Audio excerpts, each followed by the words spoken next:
Hola, vamos a continuar trabajando con las derivadas direccionales de campos escalares.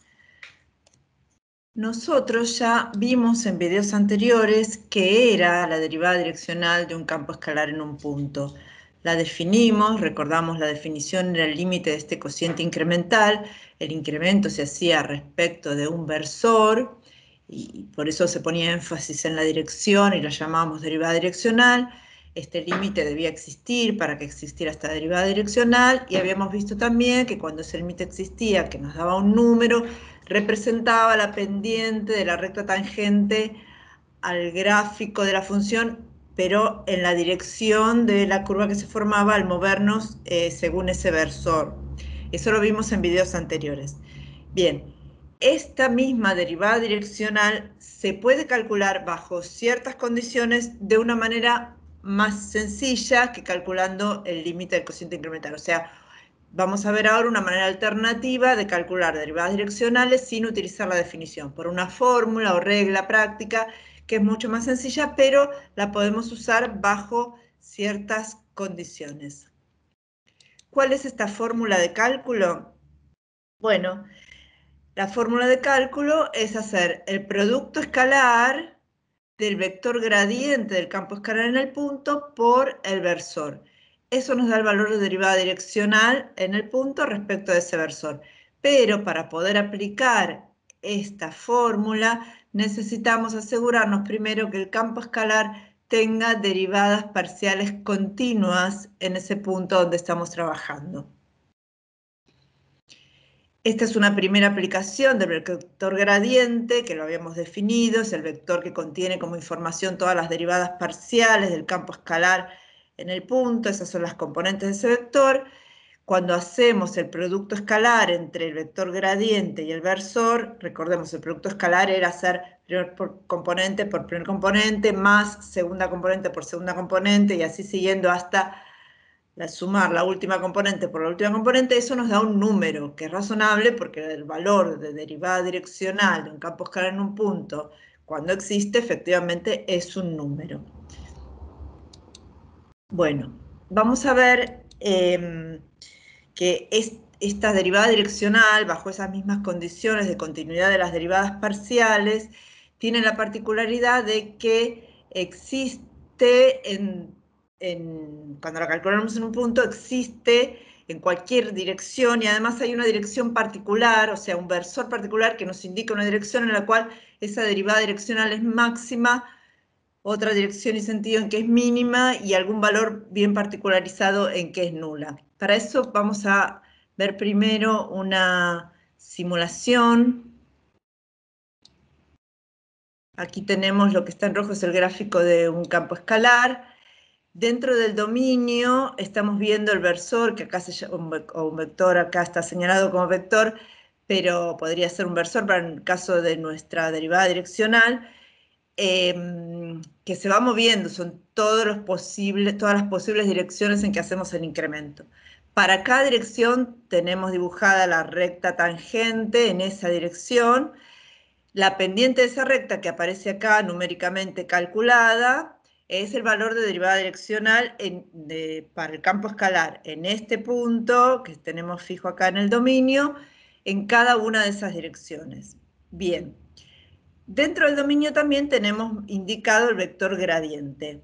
Podemos observar que el valor que se obtiene acá como el más grande posible de todos estos valores, todos estos infinitos valores, acá solo vemos algunos, el valor más grande se obtiene justamente cuando este vector o versor respecto del cual hacemos la derivada direccional coincide con la dirección y sentido del gradiente ahí. Y el valor más chiquito es justo cuando está en la misma dirección que el gradiente, pero en sentido contrario, o sea, en sentido opuesto. En esta dirección, ahí. Bien, eso tiene que ver con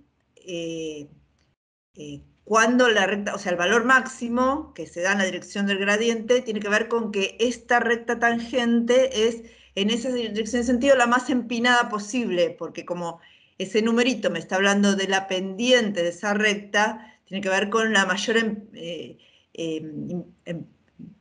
crecimiento más rápido de la función en el punto, ¿no? Que la pendiente de esta recta sea lo más grande posible respecto de todas, quiere decir que yo me muevo en esa dirección, aunque me mueva un poquito, gano más altura que si me muevo el mismo poquito en otra dirección, ¿sí?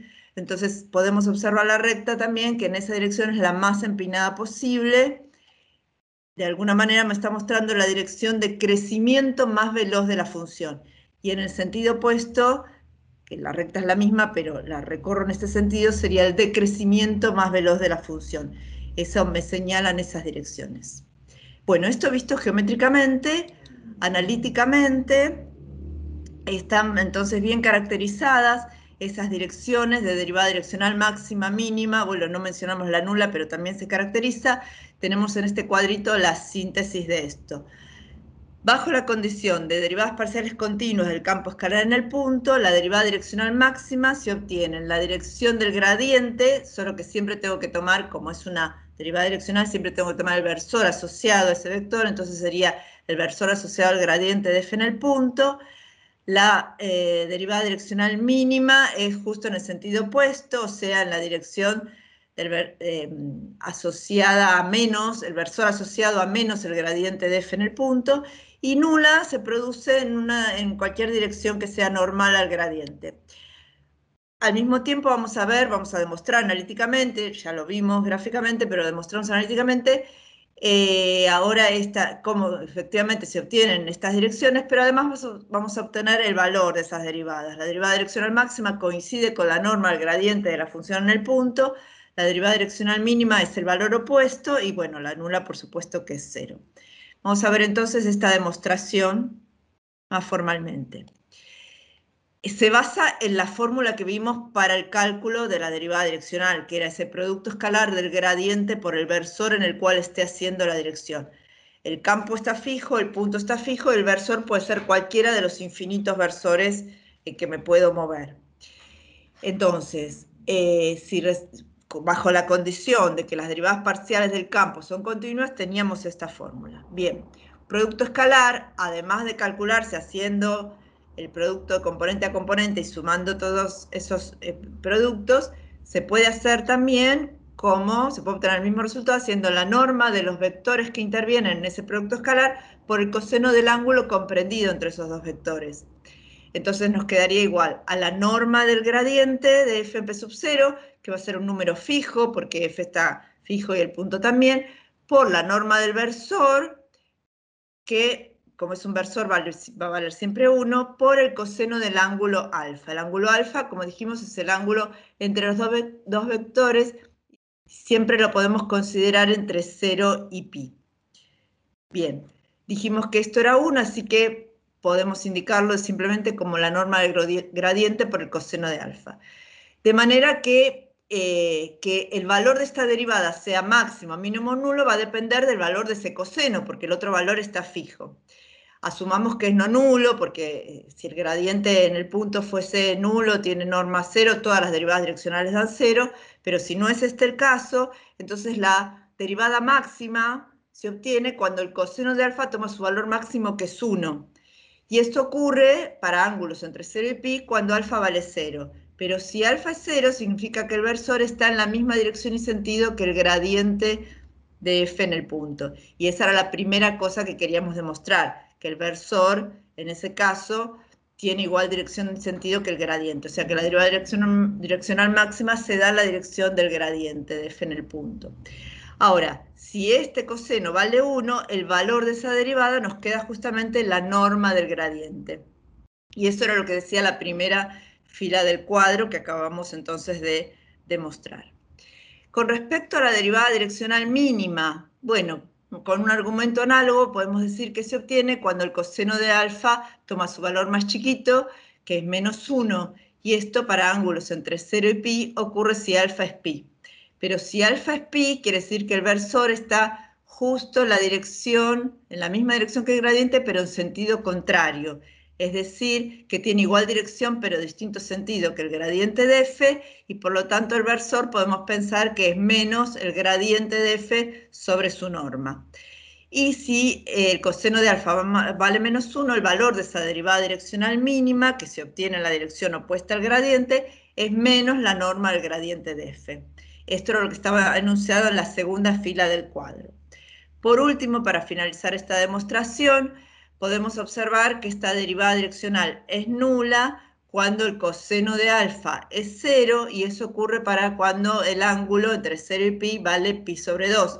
Pero si el ángulo es pi sobre 2, significa que el versor es normal, perpendicular o ortogonal al gradiente de f en el punto, que era lo que decía la última fila. Pasamos entonces a calcular algunos ejemplos. Bien, tenemos que calcular la derivada direccional de este campo escalar que nos dan según la dirección y sentidos dados por el vector 3, 4. Es un primer ejemplo de cálculo de derivada direccional. Hasta ahora, antes de este video, la única manera de hacer esto era utilizando la definición. Pero ahora podemos observar que este campo escalar está dado por una expresión polinómica, así que tanto el campo como todas sus derivadas parciales van a ser continuas.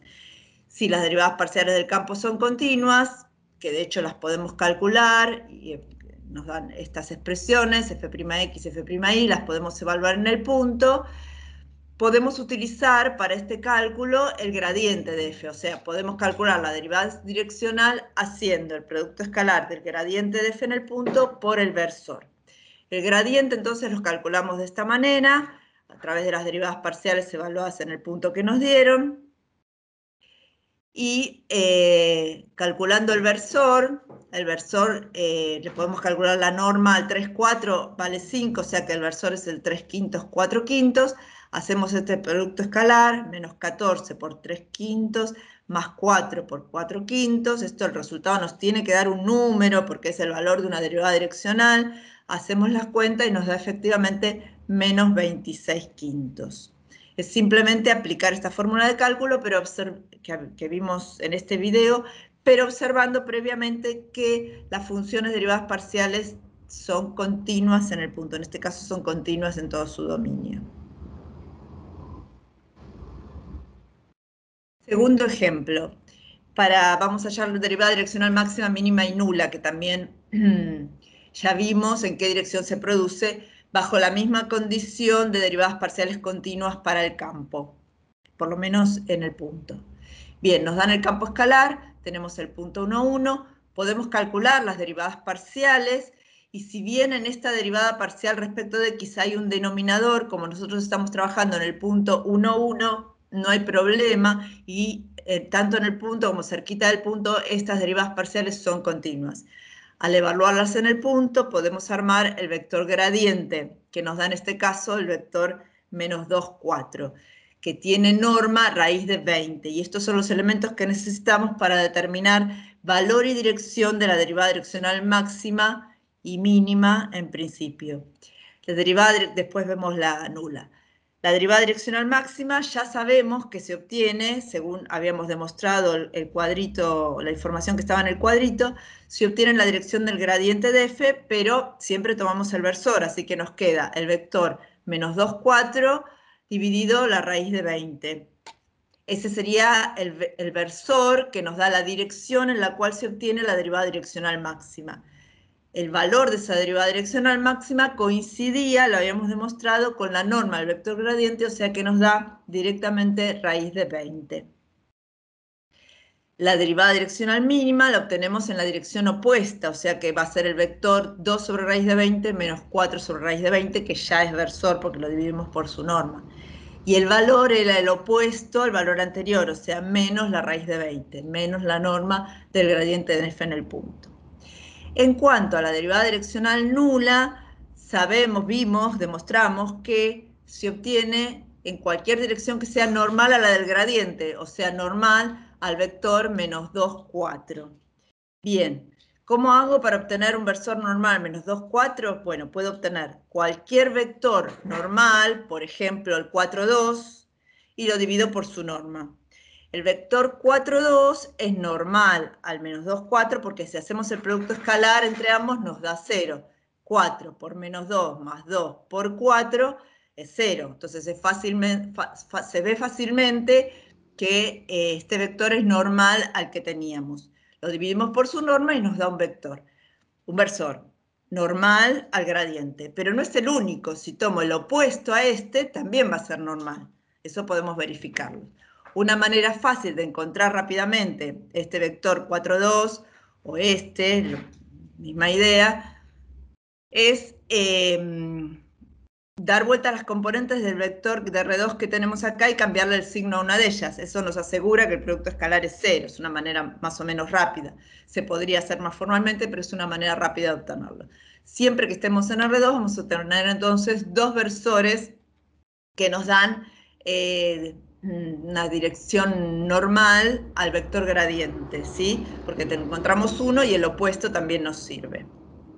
Bien, y el valor, por supuesto, de esa derivada es 0, porque estamos diciendo que es la derivada nula.